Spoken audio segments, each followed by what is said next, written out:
사랑하는 교우 여러분, 2020년 새해에도 우리 하나님의 은혜와 사랑이 여러분 한 분 한 분의 삶을 지키시고 또 선하고 복된 자리로 인도해 주시기를 기원합니다. 바로 어제 저녁부터 전 세계에 또 시끄러운 그런 상황들을 또 듣기도 해서 제가 인사말을 하려고 했던 말을 좀 바꿔야 될 것 같습니다. 올 한 해는 우리가 좀 더 전 세계가 평화롭고 포성이 잦아지는 그런 한 해로 하나님께서 인도해 주시기를 기도드립니다. 여러분, 이렇게 새해가 되면요, 우리는 자연스럽게 이런 질문을 하게 되지요. 올해는 무엇을 더 해야 할까? 작년보다는 좀 더 나아져야 하지 않을까? 그런데 성경은 이런 새해 질문을 이렇게 바꾸도록 해줍니다. 너는 얼마나 잘하고 있느냐가 아니라 너는 누구와 함께 걷고 있느냐입니다.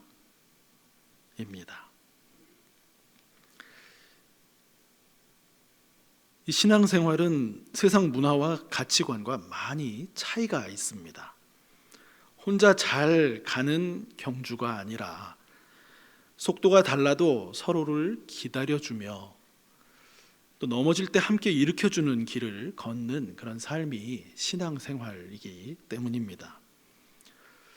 그래서 오늘 우리는 다시 함께 걷는 길이라고 하는 이 말씀 앞에 서려고 합니다. 신년주일 설교 말씀의 제목입니다. 오늘 본문 읽어주신 본문 미가서 6장 8절은 올 한 해 우리 교회의 표어를 뒷받침해주는 주제 성구입니다. 자주 읽고 암송하면서 우리 삶에 적용하며 지내실 수 있기를 바랍니다.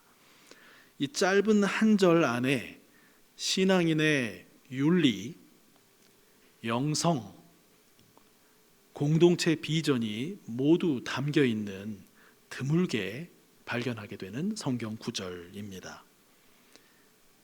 이 미가 선지자가 활동했던 시대는 겉으로 보기에는 신앙이 살아있는 것처럼 보이는 시대였습니다. 예배가 있었고 종교적인 말도 넘쳐났습니다. 그런데 미가는 이렇게 말합니다. 하나님께서 그것으로 기뻐하시지 않는다. 왜냐하면 미가가 살던 시대를 자세히 들여다보면 힘 있는 사람은 더 강해졌고 약한 사람은 점점 더 밀려났으며 공동체는 점점 깨지고 있었기 때문입니다. 종교는 있었지만 공동체가 함께 걷는 삶은 심하게 훼손되고 거의 사라져버린 시대였습니다. 올해 우리 교회의 표어가 회복적 정의, 함께 세우는 공동체, 화해, 섬김, 위로입니다. 오늘 들어오시면서 이렇게 받으셨죠? 2026년도 핸드북 표지를 통해서 보셨을 것입니다. 이 회복적 정의라고 하는 말이 조금 낯설어 보이실 수 있지만 화해, 섬김, 위로와 같은 이 삶의 태도를 통해서 세워지게 되는 정의라고 생각하시면 쉽습니다. 개인, 가정, 교회, 사회, 국가, 세상이 모두 이와 관련이 됩니다. 이 같은 삶의 태도를 통해 우리가 속한 공동체를 함께 세워가자라고 하는 의미를 담고 있습니다. 그것이 성경이 말씀하는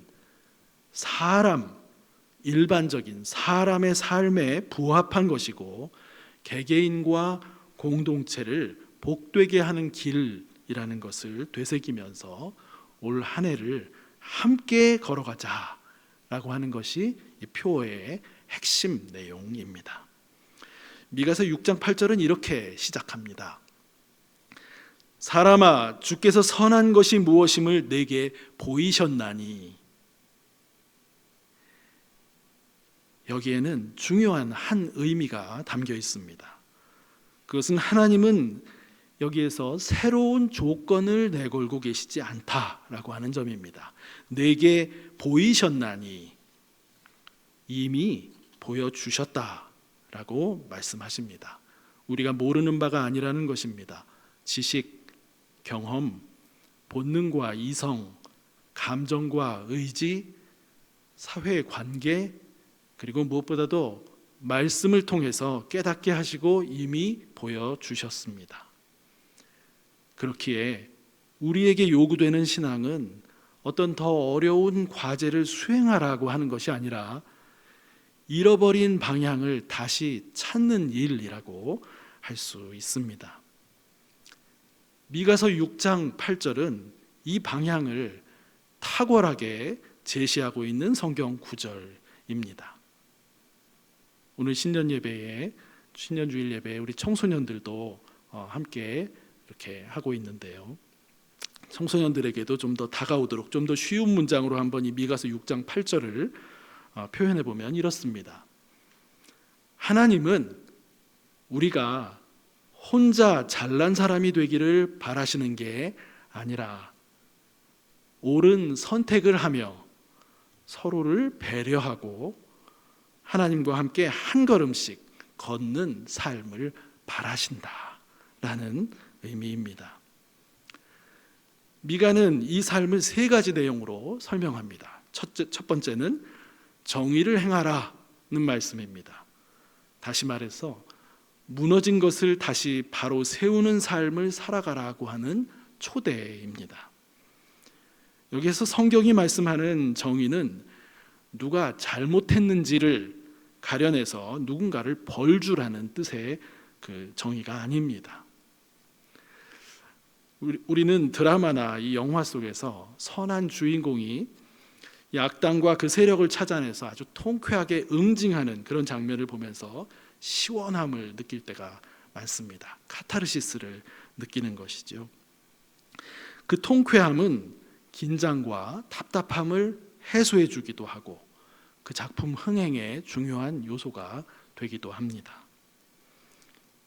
그러나 성경이 말하는 정의는 그 통쾌함에서 멈추지 않습니다. 성경에서 정의란 시시비비를 명확히 가리는 것을 넘어서 무너진 관계를 다시 바로 세우는 것을 의미합니다. 약한 사람이 무시당하지 않도록, 억울한 사람이 더 억울해지지 않도록, 공동체 안에서 모든 사람이 다시 설 자리를 갖게 하는 것, 그것이 성경이 말씀하는 정의입니다. 그래서 성경에서 이 정의는 누가 옳으냐라는 것을 증명하는 일이 아니라 사람이 모두가 다 다시 살아나게 하는 일입니다.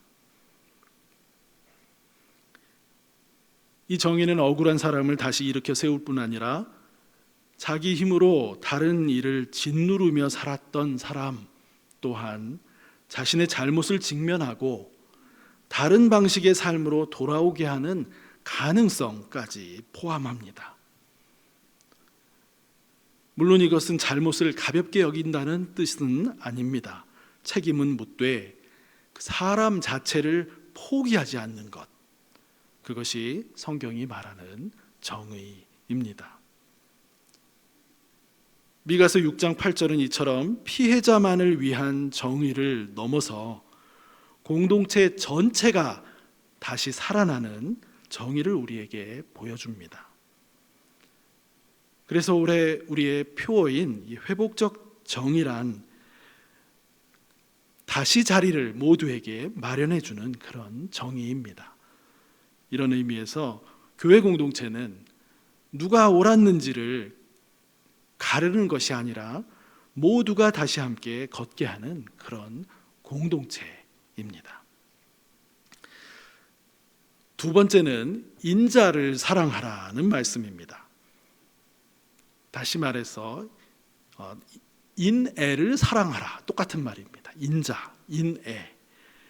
같은 뜻인데요. 성경은 단지 인애를 행하라고 말하지 않고 그 인애의 삶의 태도 그 자체를 소중히 여기고 사랑하라고 그렇게 말씀합니다. 이 한자말 인자인데요. 인자, 어질 인자에 자비, 자자를 써서 어진 덕성과 자비로운 사랑을 뜻합니다. 인애 역시 어질 인자에 사랑애 자를 쓰는 말로 의미상 거의 같은 단어입니다. 성경은 바로 그 어질고 자비로운 관계의 그 태도를 붙들고 살아가라고 우리를 초대합니다. 히브리어 원문에는 이 인애를 가리키는 단어로 헤세드가 사용됩니다. 이 단어를 풀어서 말하면은 관계를 쉽게 포기하지 않는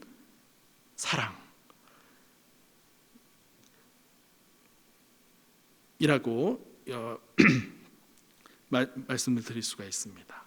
그 관계를 쉽게 포기하지 않는 사랑, 헤세드입니다. 하나님께서 우리를 향해 보여주신 사랑이 바로 이 헤세드입니다. 우리가 하나님을 신실하신 분이다라고 고백할 때 그 고백에는 하나님께서 우리와의 관계를 결코 쉽게 포기하지 않으신다라고 하는 믿음이 담겨 있습니다. 아니, 끝까지 포기하지 않으신다는 신앙의 고백입니다. 그래서 인애란 실망해도 상처받아도 계산이 맞지 않아 보여도 그 관계를 붙들고 가는 태도입니다. 이것은 하나님께서 우리와의 관계 속에서 이미 취하고 계신 태도이면서 동시에 우리도 서로를 향해서 배우고 또 나눠야 할 그런 삶의 방식입니다. 그리고 이러한 인애의 삶을 우리 교회의 표어에서는 화해, 섬김, 위로라고 하는 말로 압축해서 표현하고 있습니다. 이 중에서 특별히 화해는 하나님과의 화해, 사람, 이웃과의 화해, 그리고 피조세계와의 화해까지 아우르는 우리 기독교 신앙의 중요한 핵심입니다. 이것은 우리의 노력만으로 성취할 수 있는 어떤 덕목이 아니라 하나님의 은혜로 먼저 받아들여질 때 비로소 살아나기 시작하는 삶의 방향입니다. 하나님의 은혜 안에서 창조주와 인격적인 사랑의 관계로 살아가는 삶은 자연스럽게 이웃과 세상을 향한 화해와 섬김과 위로의 삶으로 이어집니다. 이것은 억지로 짊어져야 할 의무가 아니라 우리 내면 깊은 곳에서 참으로 살아보고 싶다라고 느끼는 그런 삶의 모습입니다. 그래서 화해, 섬김, 위로는 행해야 할 어떤 목록이 아니라 은혜 위에 선 공동체가 함께 선택해 가야 하는 삶의 방향이 됩니다. 이 믿음의 공동체는 이 하나님의 인애 위에 서서 서로를 포기하지 않기로 선택하며 함께 공동체를 지켜가고 세워가는 사람들의 모임입니다.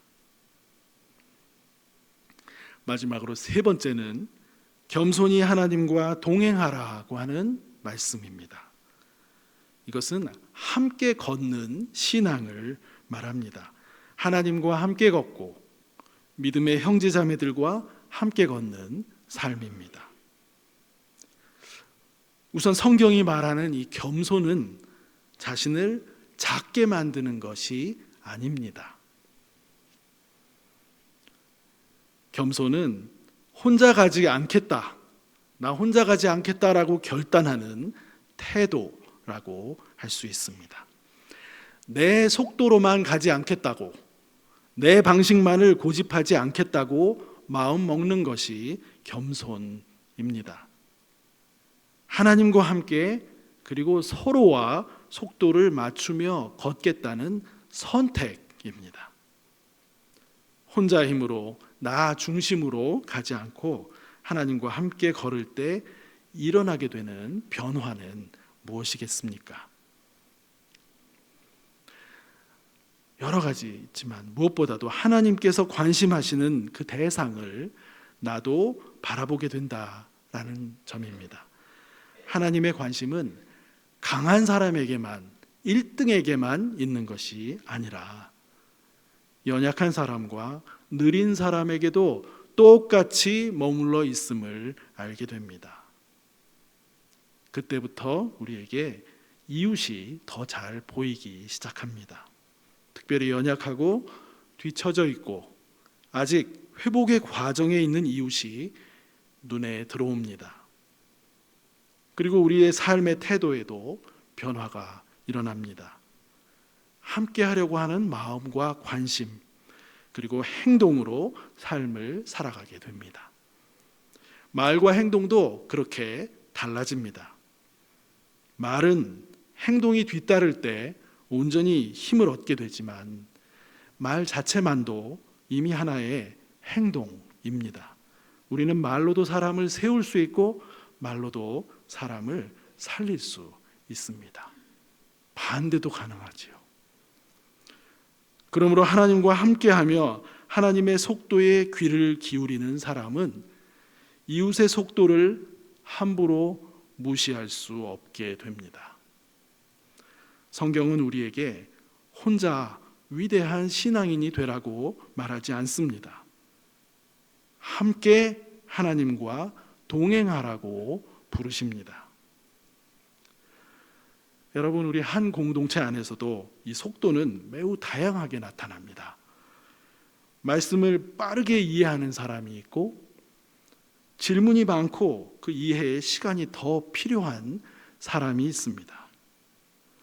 어쩌면 이 질문이 많고 시간이 더 필요한 분이 그 말씀의 깊이를 더 깊이 지금 추구하고 있는 중인지도 모릅니다. 신앙의 언어에 익숙한 사람이 있는가 하면 이제 막 신앙을 배우기 시작한 사람도 있습니다. 사람마다 살아온 이 배경과 경험이 다르기 때문입니다. 이것은 이상한 일이 아니라 지극히 자연스러운 일입니다. 이 삶의 회복 속도도 마찬가지입니다. 어느 정도 상처로부터 회복의 자리에 서게 된 사람이 있지만 여전히 분노와 상실, 실패의 한가운데 있는 분도 있습니다. 말은 할 수 있어도 아직 그 삶의 행동으로는 옮겨지기가 익숙하지 않은 사람도 있고요. 적극적으로 참여하는 사람이 있는가 하면 관찰자의 자리에 머무는 사람도 있습니다. 변화에 빠르게 적응하는 사람이 있고 익숙함이 깨질 때 불안함을 느끼는 그런 사람도 있습니다. 하나님은 이 열매가 맺히는 속도도 그 속도조차도 사람마다 다르게 허락하십니다. 그 이유는 어쩌면 매우 단순합니다. 우리 모두는 예외 없이 서로 다른 삶의 이야기를 가지고 이 공동체 안에 함께 있기 때문입니다. 살아온 삶의 이야기가 다 다르기 때문입니다. 그 영역과 상황마다 속도가 다른 것은 연약함이나 실패의 증거가 아니라 각자가 걸어온 삶의 길이 달랐고 또 다르다라고 하는 뜻입니다. 그래서 나의 속도가 빠른 영역에서는 느린 이웃을 돌아볼 수 있는 여유가 필요하고요. 나의 속도가 느린 영역에서는 포기하거나 남과 자꾸 비교하거나 자신을 밀어내지 않는 그런 태도가 필요합니다. 공동체는 하나의 속도를 강요하지 않고 나고자를 만들지 않으며 사랑으로 서로 기다리고 함께 동행하는 자리를 지켜가야 합니다. 사랑하는 교우 여러분, 이 말씀을 준비하면서 저는 먼저 제 자신을 돌아보지 않을 수 없었습니다. 이 미가서가 말하는 정의와 인애와 하나님과의 동행은 제가 온전히 살아내고 있는 그런 삶은 아닙니다. 저 역시 편한 길을 선택하고 싶고 또 갈등 앞에서 빨리 지나가고 싶을 때도 있습니다. 제 속도를 주장하고 싶을 때가 있고 제 속도가 너무 느려서 그 영역을 포기하고 싶을 때도 있습니다. 그럼에도 불구하고 한 가지는 포기하지 않으려고 합니다. 이 말씀이 옳다고 하는 사실, 그리고 이 길이 우리가 함께 가야 할 길이라고 하는 고백입니다. 저는 이 말씀 앞에서 먼저 씨름하고 또 때로는 멈춰서서 다시 방향을 묻고 다시 걸음을 내딛는 사람으로 우리 공동체 안에 이 자리에 서고 싶습니다. 오늘 이 말씀은 여러분에게만 주어진 말씀이 아니라 저 자신에게 먼저 주어진 하나님의 부르심입니다. 아주 오래전부터 제 마음을 붙들어온 말씀이었고 지금도 여전히 제 삶을 부르고 있는 말씀입니다. 그래서 저는 이 길을 혼자 앞서가는 목회자가 아니라 여러분과 함께 배우면서 다시 걷는 그런 목회자로 살아가고자 합니다. 앞으로 우리는 이 길을 어떻게 구체적으로 걸어갈 것인지 또 예배와 말씀과 배움과 공동체의 이 자리에서 하나씩 배우고 또 나눠가게 될 것입니다. 사랑하는 교우 여러분, 그리고 우리 청소년 여러분, 이 말씀은 너희가 더 잘해라 라고 하는 그런 말씀이 아닙니다. 이 말씀은 너희는 혼자가 아니다 라는 하나님의 초대입니다. 넘어졌다면 다시 일어납시다. 또 멀어졌다면 다시 가까워집시다. 속도가 달라도 다시 함께 갑시다. 이것이 회복적 정의의 시작이며 함께 새로 세워지는 공동체의 길입니다.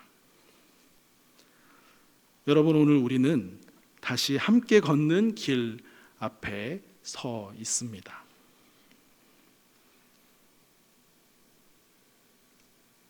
그리고 자연스럽게 이 질문 앞에 서게 됩니다. 이 길을 우리는 어떻게 끝까지 걸을 수 있을까?